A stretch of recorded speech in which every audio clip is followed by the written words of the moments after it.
Hello everyone, welcome to Java Forever course.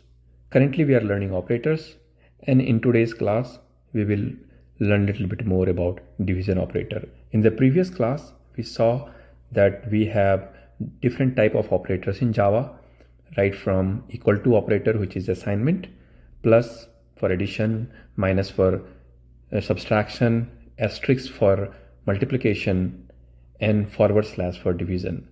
Now one thing about forward slash or division is that if you use two numbers and both are integer numbers, then division may return an integer value. So if I say, as you will notice, I have one variable num1 and 20, and we have num2 at 20. If you do num1 divided by num2, this div is going to be an integer value, and that's why you notice I declared div as integer. If one of these value is a fraction, is a real number, either float or double. Remember, the difference between float and double is that float is more precise.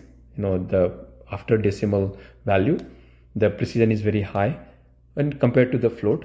But as long as both one of the number is fraction, then the result will be a fraction, or result will be a real number. In Java we refer as a real number, not really fraction or decimal.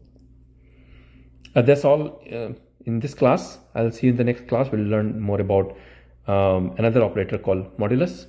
See you then. Thanks for watching. Do subscribe and press the bell icon for more videos.